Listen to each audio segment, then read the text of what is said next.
Dito tayo mga kababayan sa may bahagi ng Baseco kung saan may nabalitaan ho tayo na ang bahagi po ng Baseco Esplanade na ginastusan ng City of Manila noong time ni Manila Mayor Isko Moreno Dumagoso ay talagang pinaganda ng husto ang Baseco Esplanade. Sabi po ng balita, no? Naglaho na parang bula yung bahagi ng Baseco Esplanade. So silipin natin.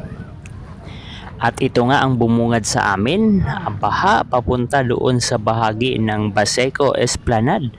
Grabe mga kababayan, kung totoo yung balita na talagang naglaho na yung esplanade na akala natin mga kababayan, kasi nga may hinihintay ho tayo na lumaki doon yung mga puno na itinanim. Ang gaganda ng mga puno na yun kapag namulaklak. So grabe kung totoo man ang nangyari na naglaho na. So dito na tayo, konting-konting push na lang at bahang-baha na pala dito kasi malapit lamang ho ito sa dagat. Ayan andito na tayo sa may bahagi ng Baseco Esplanade.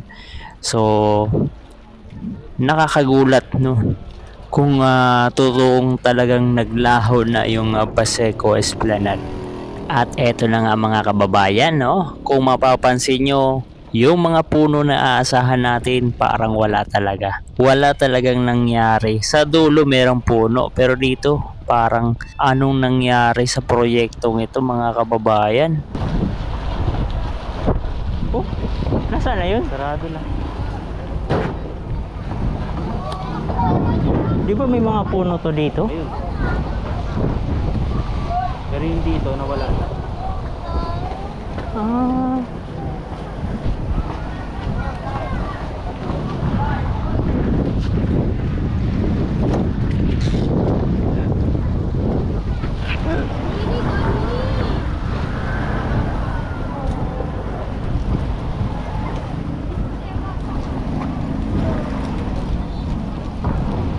Wala na. Di ba mahaba yun? Baka Hindi, ano na yan eh. hindi pa kasi puno. Ha? Yan na yung pinakahuling ilaw eh. Ito na.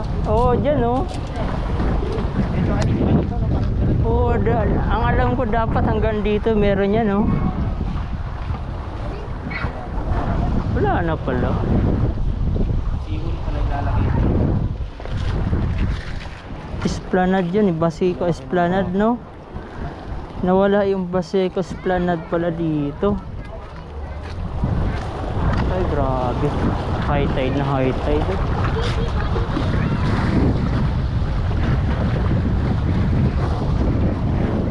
Wala na palang Baseco Esplanade dito.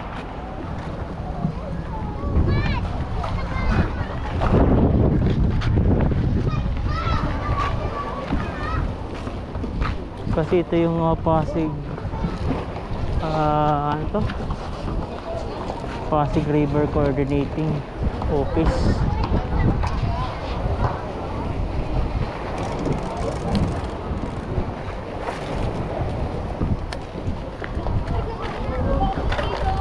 Wala na ganda pa ng pasyalan yun.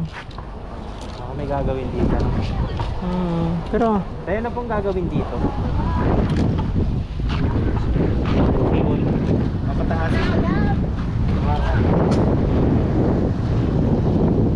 Di ba tayo meron pang ano yan dito, yung parang mga pasyalan tinanggal?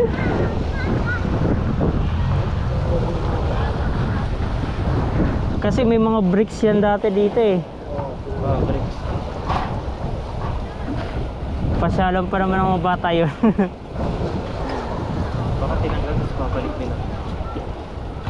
Pero sayang yan Natumbay ang mga bakal dyan. Akala nyo ayos yan dyan katayo Kapatong lang yan. Yan nga pinahinto na nga yan trabaho. Pagdam daw yan. Anong gagawin dyan? Uulitin naman yan. Di ba ina-ayos na yung dati? Tinanggal. Bakit na? Ang ilato kasi nagtatrabaho ngayon. Ibang kontraktor yan. Ah, Parang nahirapan. At saka, ayaw gumastos. Oo. Kapal ka lang ng putik dyan. Itatambak nila dito eh. Hindi ganun. hindi. Baka kasi pag gumastos sila, wala na sila makukuha. Ay, Wala siyang kurakot. Wala. ito tambakan ito. Oo, buhusan ito.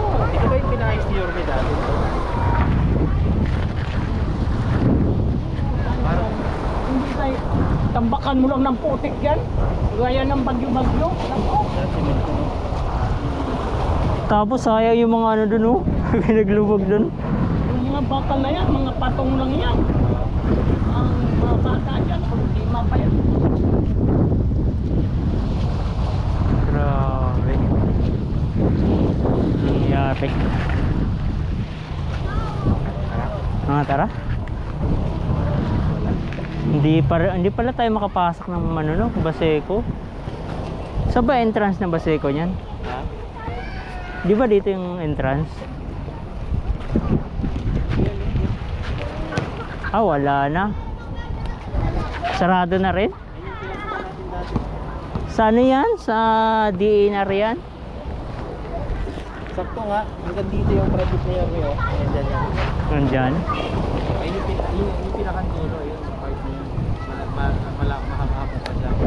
Hanggang dito, parang hanggang dito yun, oh. Wala na rin no? Wala. Sayang. Gandang pasyalan yung paghapon. Ha? Ganda po din. Sobrang lang.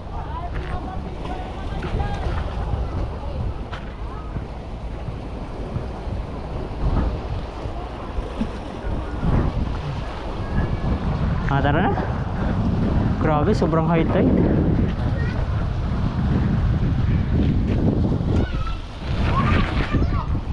Let's go. Kala ko makapunta tayo ng ano, ng beach. Tara.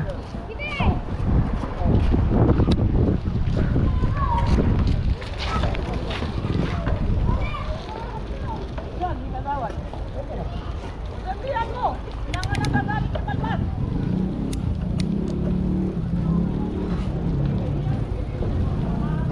Kaya na siguro no? Hindi pa. Wag na wag dyan. Baka lumubog pa tayo.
Ano? Kabisado mo na?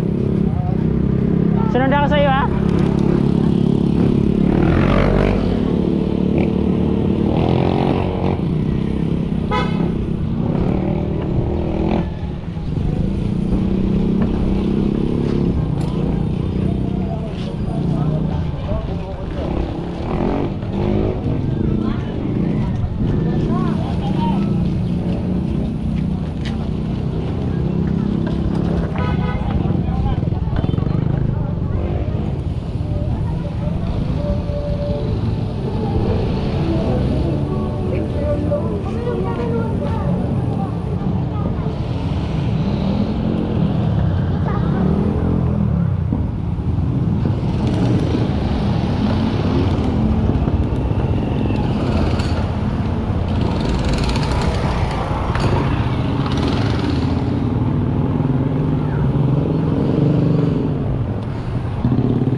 Tama na lang kamay, oh.